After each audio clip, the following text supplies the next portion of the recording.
global warming real? Is climate change irreversible? Why are carbon emissions still rising? Join host Dr. Alberto Troccoli, a global leader in climate science and its application to the energy sector, as he unpacks these pressing issues. Through candid conversations with leading experts, get ready to demystify climate change and explore its many layers. So, let's communicate. Hello, everybody, and welcome to another episode of Let's Communicate.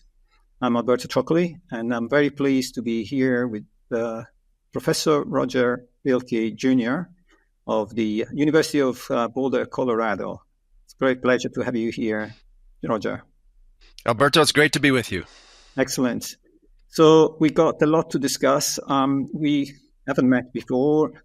I just followed a lot of your interviews in this series of podcasts. So we talk with people from all sides of the spectrum on the climate debate, and I'm really keen to hear from you and your views around some of the questions that we have to try to balance the debate on climate. That's really the aim.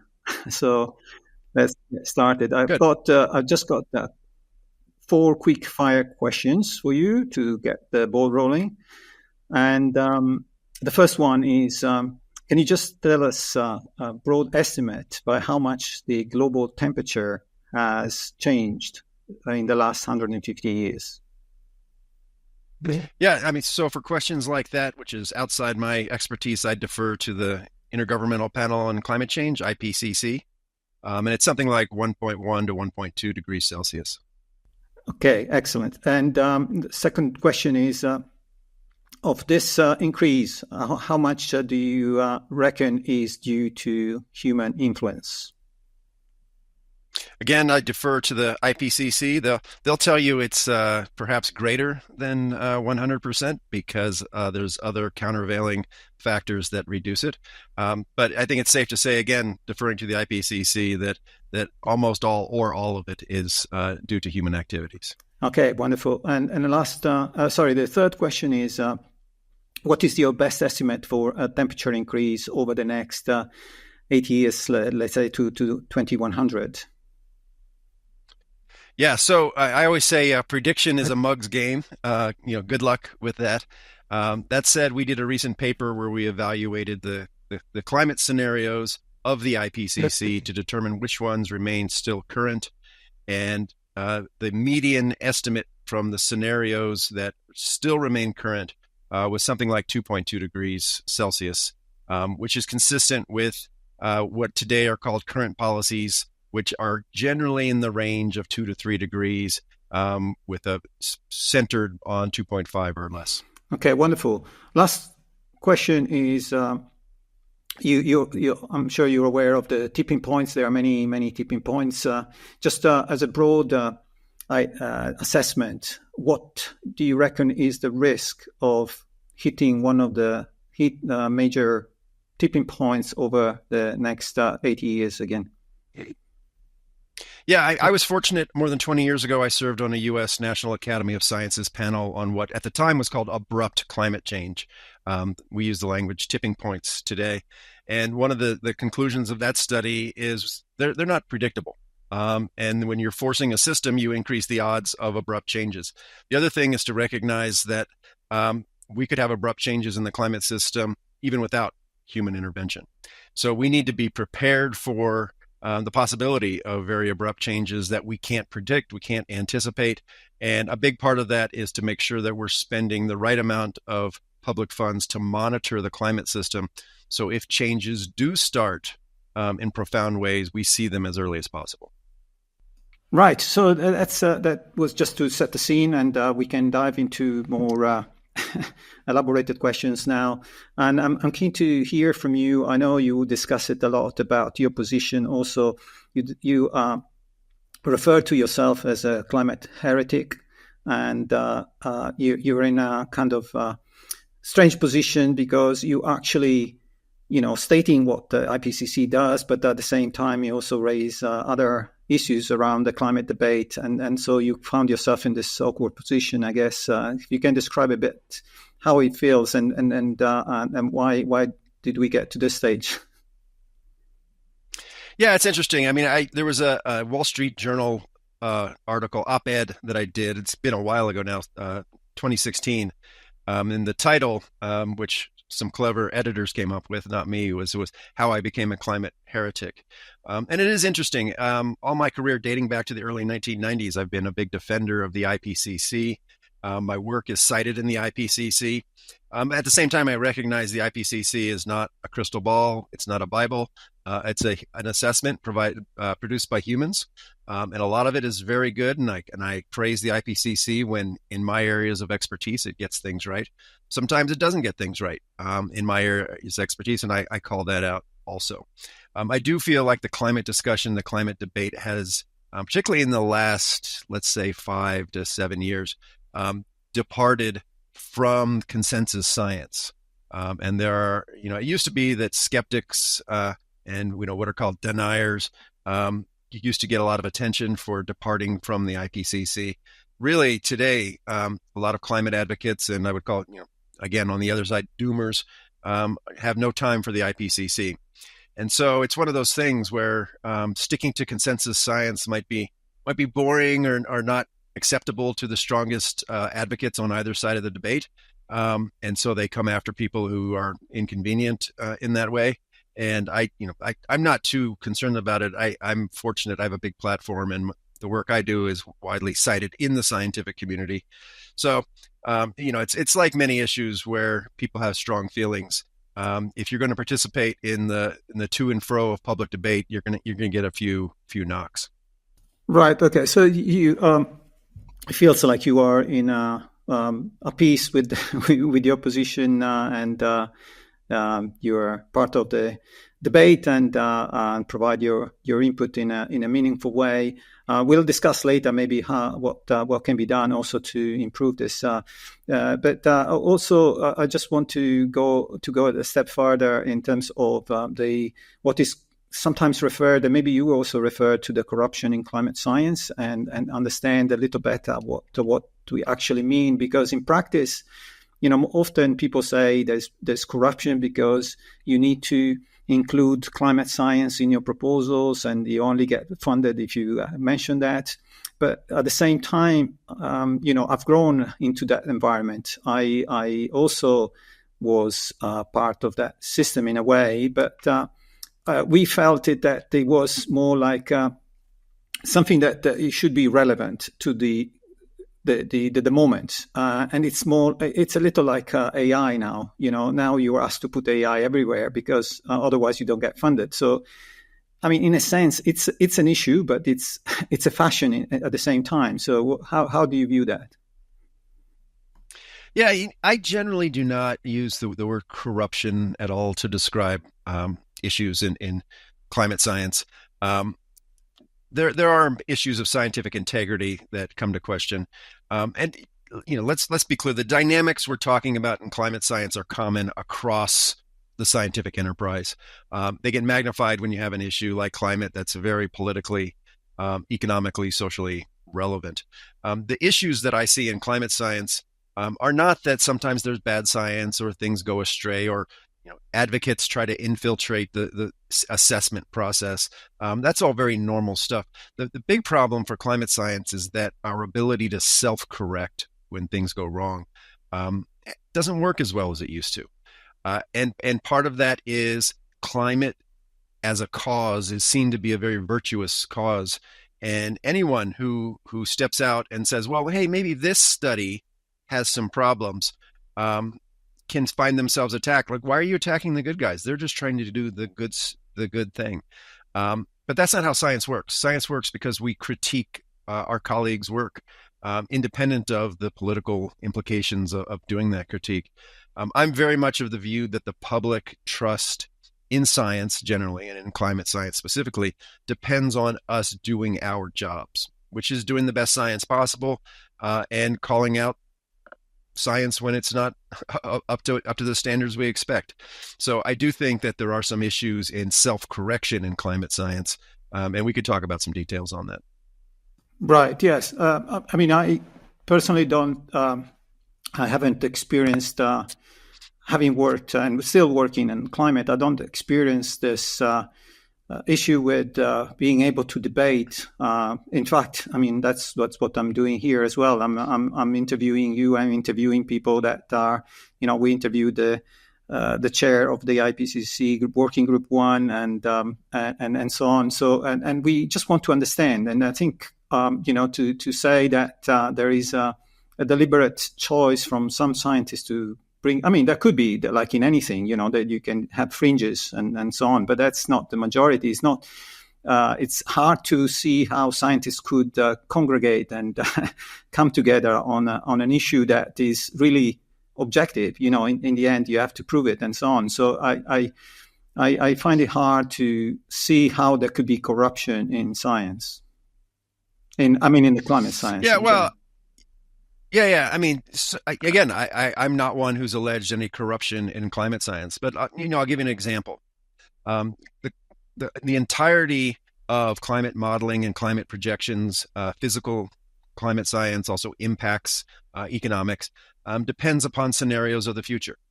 And we use scenarios because the future's not predictable. So we come up with a wide range, a big cone of possibilities for what's possible in the future, and we use those to project alternative futures.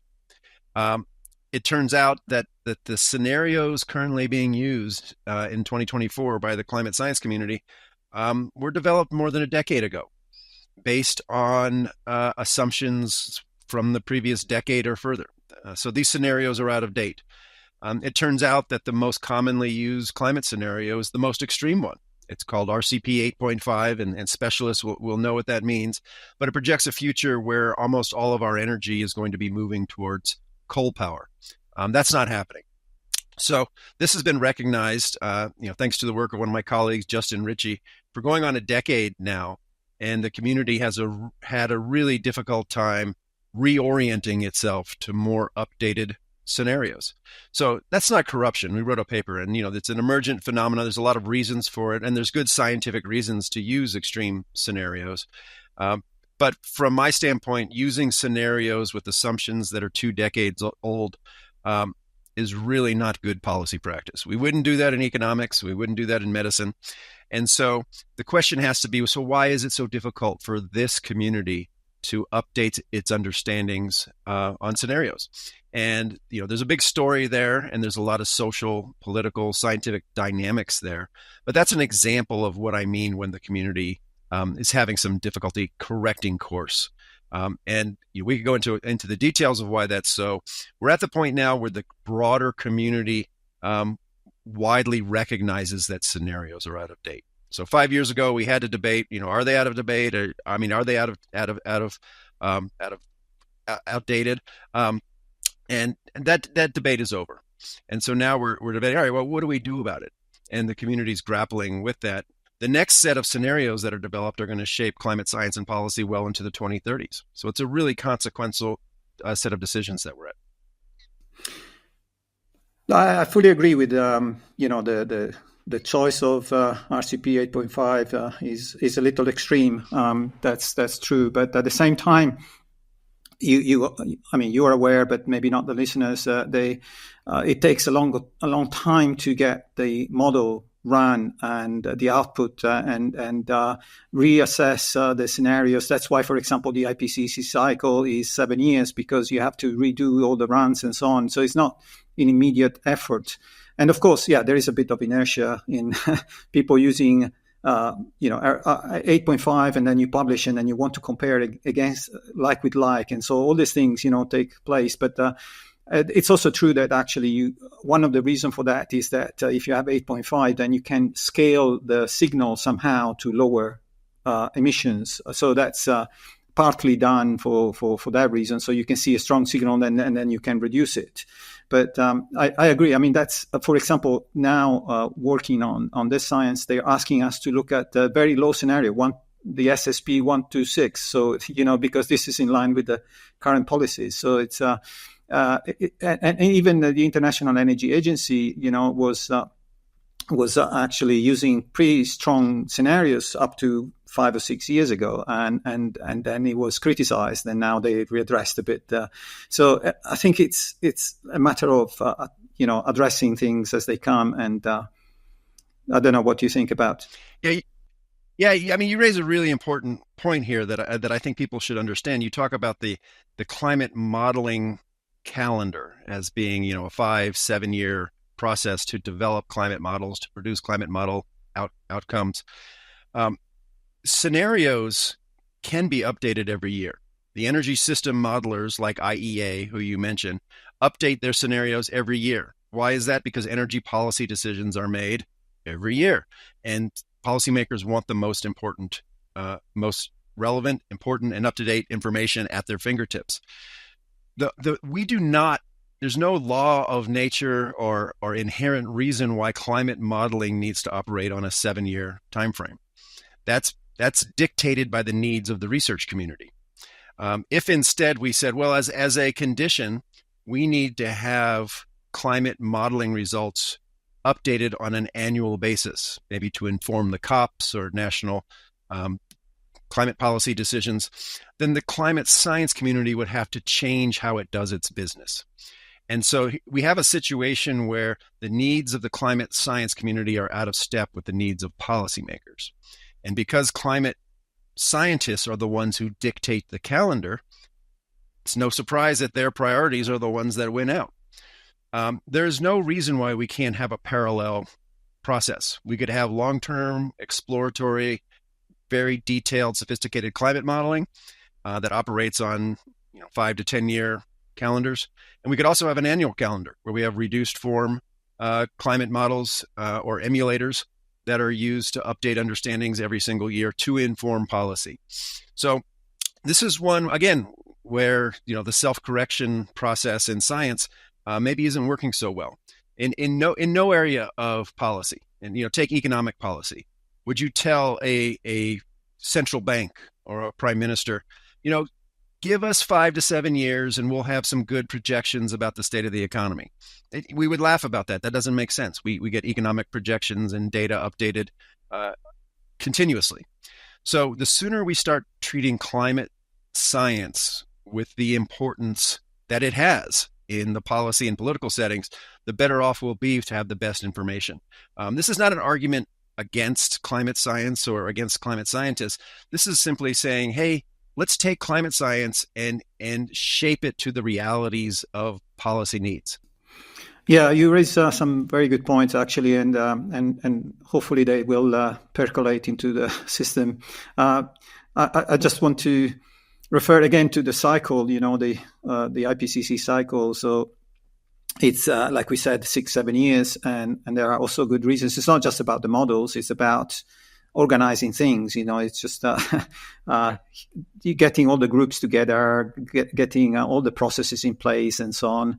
And so that also takes time. But your suggestions are really good about adapting the system to the changing climate, really, and other policies. And talking about policies, and we mentioned also International Energy Agency, I want to switch now a little to the energy, because you talk a lot about energy policy as well, and I heard you talk about the fact that the net zero is it's not really doesn't mean anything from a policy perspective, doesn't? So that's your view, but. So just to understand whether you think that we shouldn't have any target at all, or because it's not useful, or because net zero is too ambitious, or because, having a goal in general for anything is a useful thing, no? So it's a very big difference having a goal or not having it. Yeah, so the first thing to say is let me correct your interpretation of my views. I'm a big fan of net zero, and I support achieving net zero. The issues are what are the most sensible policies that we would put in place to achieve that goal.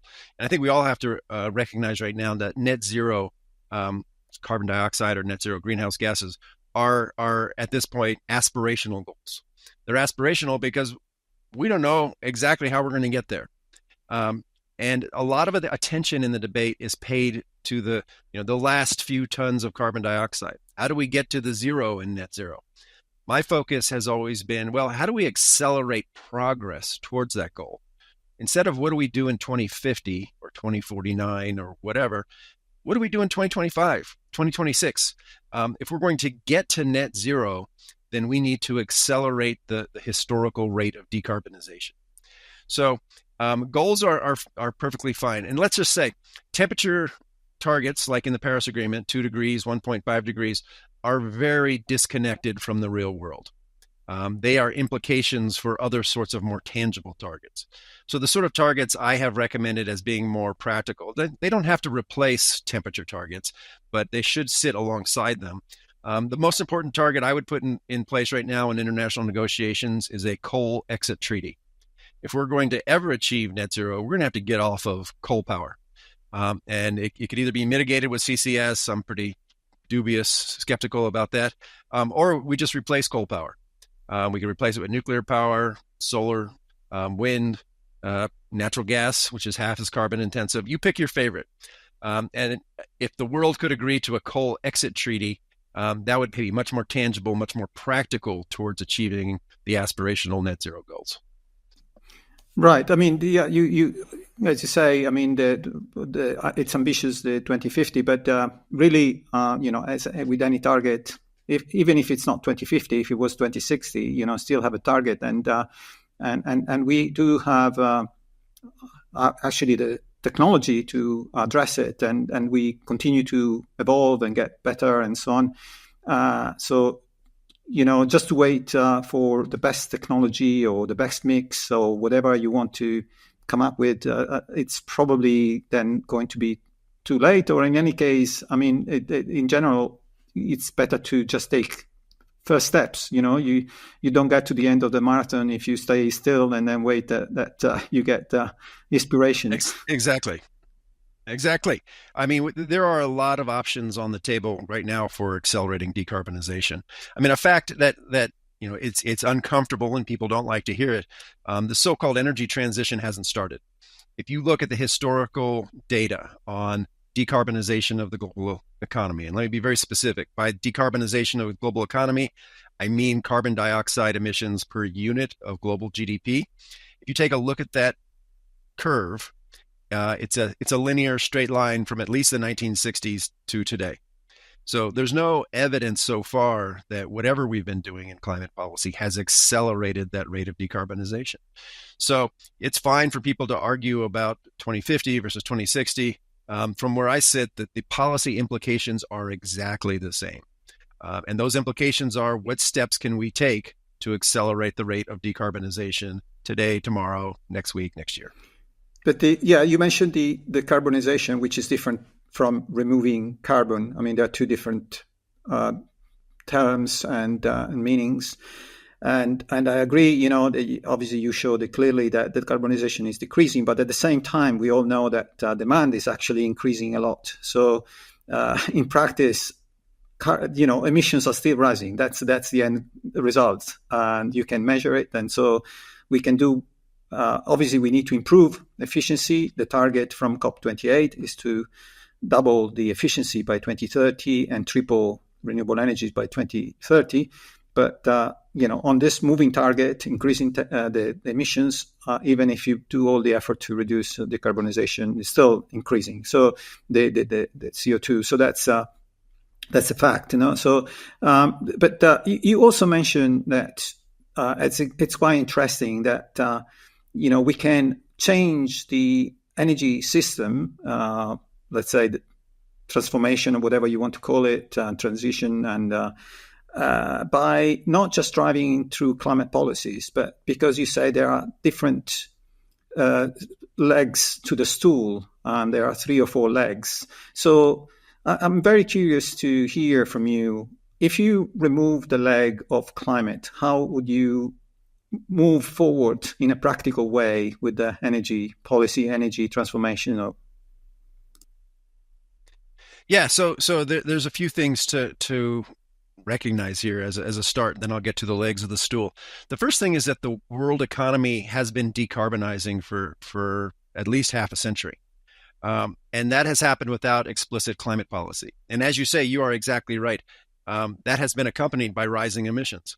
And the reason for that is that decarbonization has not been fast enough. And if you just look at, it's just a math problem. If you want to have, and I'll just pick a number, if you want to have an 80% reduction in carbon dioxide emissions by 2050, then we need to triple the rate of global decarbonization that we've observed since the 1960s.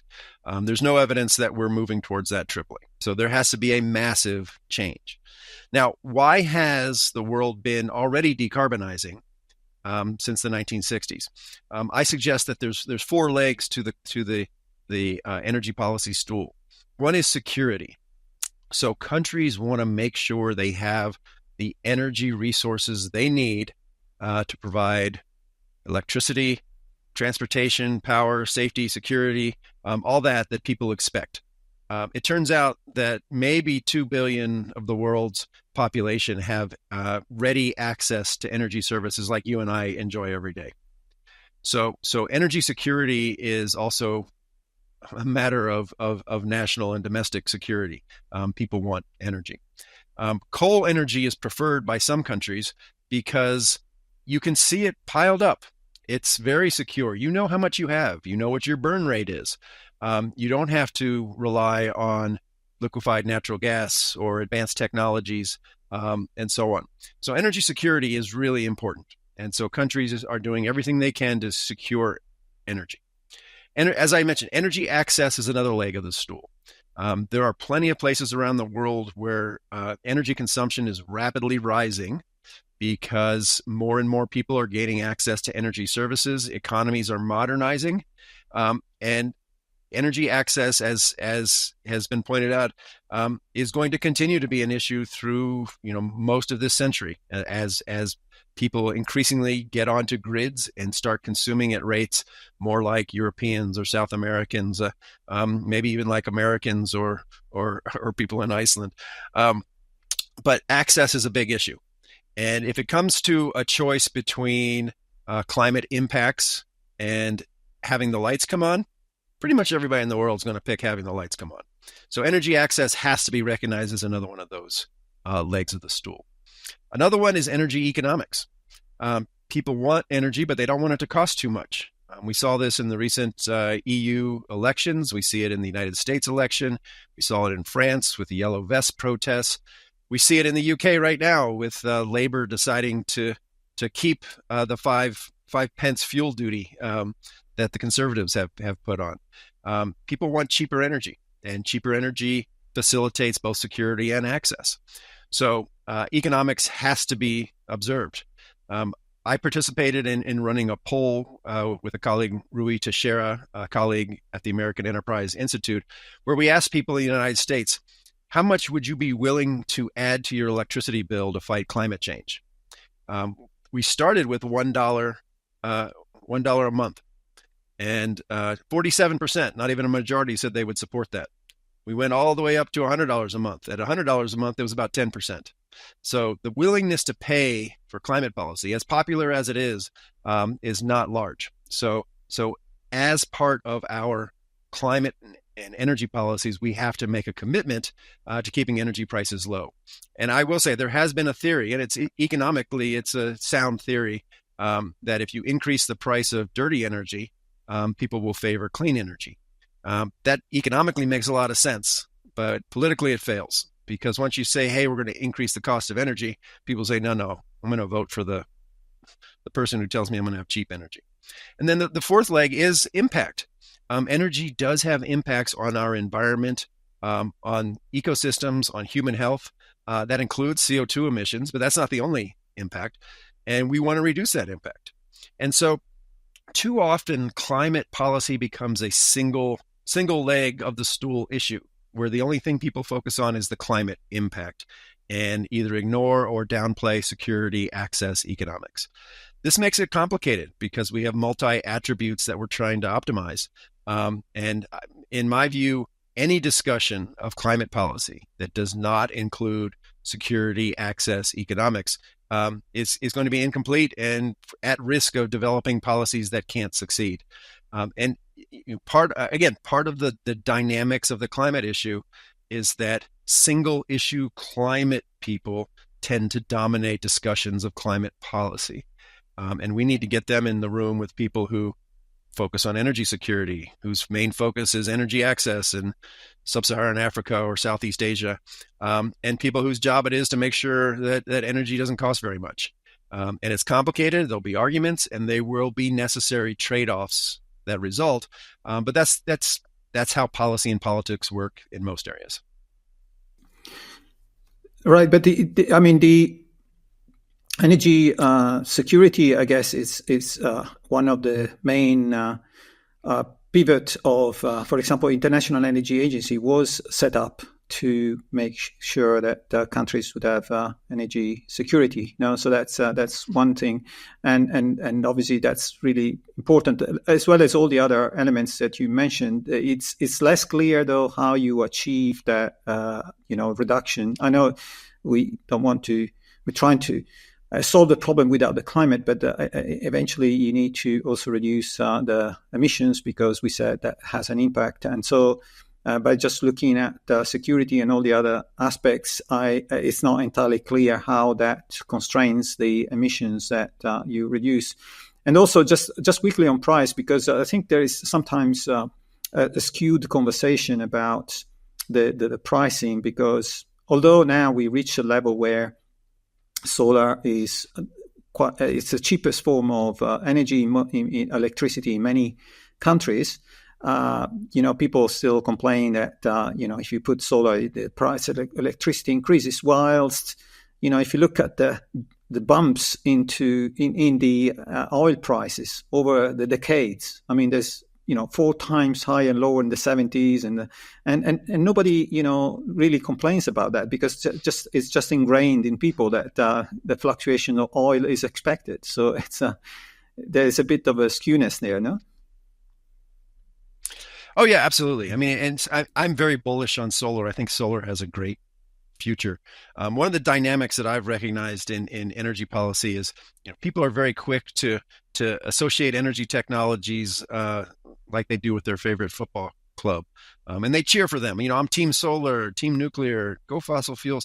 And the reality is, if you look at any of the projections of the major energy modelers going forward, the world is going to need what's called an all-of-the-above approach to energy, at least towards mid-century, probably later, even as we're trying to reduce emissions. The fact of the matter is that petroleum is an incredible substance beyond providing diesel and gasoline. It provides feedstocks to petrochemicals that pretty much make modern life possible. And there aren't ready substitutes for that. You can't substitute solar electricity for petrochemicals. Electric vehicles have enormous potential. I'm very bullish on electric vehicles. We're only in the first stages, and I expect, I find it very compelling what the International Energy Agency says, that we're going to start seeing petroleum demand displaced by electric vehicles.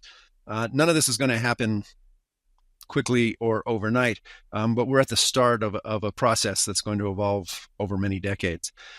So again, this is where, if you look at all the 4 legs of the stool, there's not a simple answer. You're not going to be able to say, okay, I can sleep good tonight because we eliminated all the emissions. Reducing emissions from a world today that is 80 to 85% dependent on fossil fuels to a world of my grandkids that will maybe be 20 to 30% fossil fuels. It's going to take a lot of work and many, many decades. And I think, smart policy will recognize that progress is incremental. And the analogies I use are agricultural production and public health. If we went back 100 years and you asked experts, how are you going to feed a world of 9, 10 billion people? The only answer would be, hell if I know. I mean, who knows? That's a tough problem. And how did we do it? We did it through incremental gains over many decades that led to steady, inexorable progress. Same thing with public health. Human lifespan, it's quite uneven and unequal around the world, but overall, human lifespan has doubled over the last century. And if you asked medical experts 100 years ago, before there was penicillin, before there was a lot of treatments, before there was MRI machines, how are we going to double human lifespan? The only answer would have been, hell if I know. But we know how to make progress. And so that's the kind of thinking that climate policy needs, not incessant demands for targets and timetables 5 years from now that are not achievable, not by apocalyptic scenarios trying to scare people. The reality is we need to make a little bit of progress all the time. And pretty soon you'll find out that over a century, you've made a lot of progress towards your goal. I really like your balanced view. I mean, I appreciate the fact that, the policy for energy needs to be balanced and all these things. But at the same time, I think it's also important to realize that there are things that are happening already, like, countries that are really pushing, and they've been pushing for many years or decades, like Denmark with wind, or I was really impressed recently with Uruguay. I don't know if you're familiar with the policy there, the energy. They switched to now nearly 100%, 98 to 95%. Of course, there is mostly renewables and a lot of hydropower. But that implies that you can actually achieve with renewables a very high percentage. Of course, it's a smallish country, but you look at China as well, is investing, more than half of the global investment every year now comes from China in wind and solar. So it's moving. Things are moving already. We don't need to wait 10 years because the technology is there, and there are also people saying, we can improve technology, we can invest in innovation. And I'd like to hear your view actually on this innovation, because I find sometimes people that bring up the innovation lever as a kind of excuse to kick the can down the road, because we do innovation all the time. We got more efficient solar cells, we have new batteries, we have that doesn't stop. So what is the holy grail with the innovation that people are seeking? Yeah, well, you're right. Innovation's happening all the time. And another thing to recognize, there's no holy grail. We're not going to invent a tabletop box that gives us all the energy we want for free that has no carbon dioxide emissions. The technologies of tomorrow are almost certainly the technologies of today, but marginally better. The reality is, as you say, there is no path to deep decarbonization without continued technological innovation in energy systems. And we've seen tremendous innovation in energy system over decades in the last century, even year to year. Here in the United States, in 2011, there was a great political battle over light bulbs. Some people wanted to keep the incandescent light bulbs from the 1880s. They thought those were great. And other people said, well, we can produce light bulbs that use much less energy and they last longer and they're better. At the time, the technologies were questionable. They didn't last. They broke. It only took a couple years. And now you go to your hardware store and there's a whole wall of LED light bulbs that are pretty inexpensive and last for decades. Technology turned that from a political debate into something that wasn't, and that only took a few years. I think electric vehicles are going to be very much the same. They are, in the United States, expensive. Early electric vehicles had some quality issues, but you can already see over the last decade huge improvements. It's only a matter of time, in my judgment, before electric vehicles become preferred simply because of cost, range, ease of repair, and so on. So innovation, of course, is going to be necessary. I am baffled, but sometimes in the climate space, you have people who are anti-innovation, people who are pro-innovation, and as if those are political stances. No one would say, well, we don't need any innovation in health care. Cancer is a huge issue. It affects families, affects my family. Why wouldn't we want innovation to try to deal with problems we haven't yet have solutions to? Agriculture. Innovation is what has driven the remarkable increase in crop productivity that leads to more food being produced on less land. Of course, it makes sense. We somehow treat energy a little bit different than these other areas. Energy is rightly the subject of public investments. Governments, and I'll speak specifically to the United States government because it has the world's largest R&D budget, it typically treats energy investment differently than it does health, agriculture, even defense. the only way we accelerate innovation in energy technologies, and again, pick your favorite, geothermal, carbon capture, solar, is we invest in a very broad portfolio of technologies, trying to advance them without knowing which ones are going to win in the end. We should expect a lot of failures, but the successes pay off. I'll give you an example. In the United States, fracking technologies, which are useful for oil and natural gas recovery, but also geothermal energy, have undeniably led to the displacement of coal over the last 20 years. People can like fracking or not like fracking. That's not the point here. The point here is that technology emerged from investments made by the U.S. government in the 1970s, along with a substantial collaboration with the private sector that matured in the early 2000s. So energy policy is an investment-based sort of portfolio that pays off not tomorrow, not next year, but over the coming decades. So we really need to start treating energy like the public good that it is. And everyone should recognize, yes, we have a lot of technologies that we can deploy today. I'd highlight nuclear power, which we haven't talked about, which really helps with the math of decarbonization. We have a lot of technologies today that we could deploy, but we do not have a magic bullet that we could just say, all right, let's put a solar panel on every roof and be done with it, and we've solved the decarbonization problem. It's substantially more complicated than that. Although, yes, there is actually, I mean, I'm not an advocate for solar power, but there's actually a lot of untapped potential, because, there is all the the commercial buildings that are not exploited, the parking, the buildings, there's so much, going back to innovation, so much innovation on solar, Absolutely. which you can cover, full walls of solar panels. But yeah, without going into the details, I actually want to go just to kind of conclude our conversation. I'd like to go back to where we started with the climate debate, because I really like your balanced view on things in general, and I think there is scope to try to bring together communities and lower a little bit the tone and reduce polarization if we can. Although it's ingrained in so many walks of life, we see politics and so on. But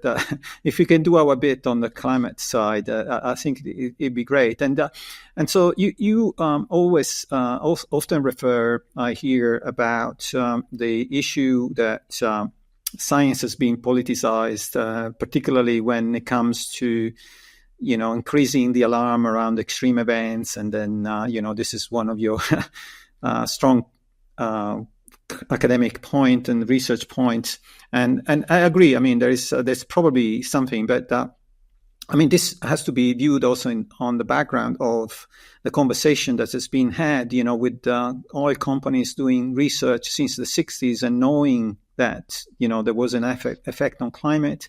They did their own modeling.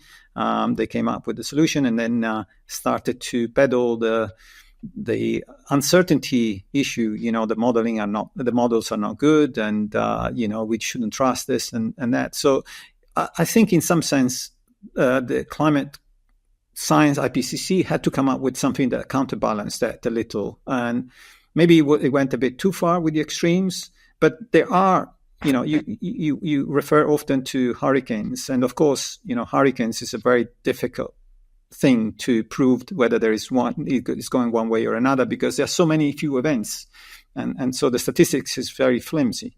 But if you look at heat waves, or now the higher precipitation events and so on, people are testing that and showing that. So in the context of this, and it's much more complex. How do you view the debate in terms of bringing it together to a more balanced state? Yeah, so I'll take one step back. There is this idea, and it's been thoroughly discussed in the literature of what's called science and technology studies, this idea that the public and some policymakers operate at what's called a deficit of knowledge. They just don't know the truth, or they know misinformation, they know false things. and that if only we experts were to correct those false beliefs, to fill that deficit of knowledge with truth, they would come around to the right political views. I very much reject that theory of change. People do not change their politics because they come to believe that hurricanes are caused by climate change or any particular fact that's out there. It's a complicated set of processes that lead people to their political views. And my view very much is economics and their material well-being is always going to trump what they think about science. I push back on failures of scientific integrity in climate science, particularly related to extreme events, because it's a matter of public trust. If we can't keep our own house in order, if we can't correct bad science when we see it, then why should the public trust us on hurricanes? And if they don't trust us on hurricanes, why should they trust us on climate policy? Why should they trust us on vaccines? Why should they trust us on anything? So maintaining public trust requires that we sometimes make uncomfortable or hard decisions about what's right and what's wrong. If we decide as a community to instrumentalize climate science, well, hey, if everybody believes that this hurricane was made 400 times worse by climate change, isn't that a good thing? Then they'll go to the polls and vote for the right person. It's not how it works. And indeed, in the United States and also in continental Europe, where there's good data, there has been a declining level of trust in scientists and scientific institutions. And I do think part of that is our unwillingness to call things straight all the time, but also our willingness to be more openly political and more advocacy focused. So there are some deep issues here that, you're not going to change politics and policy by changing how people believe about science. And I feel pretty strongly about that, but we can really compromise how much people trust us. And that distinction, I think, is really important. Right. So I think we can conclude here, but I think we learned so much from you. I'm really enjoyed the discussion with you, very balanced, and hopefully we'll find another opportunity to see where we've gone with the debate on climate in some time. But thank you so much, Roger, for your time and your wisdom, and hope to see you again soon in this channel. I hope so too, and I thank you. I appreciate the conversation. If you enjoyed this episode, I encourage you to explore our other interviews and subscribe to our channel to receive notifications about future episodes, which we plan to release weekly.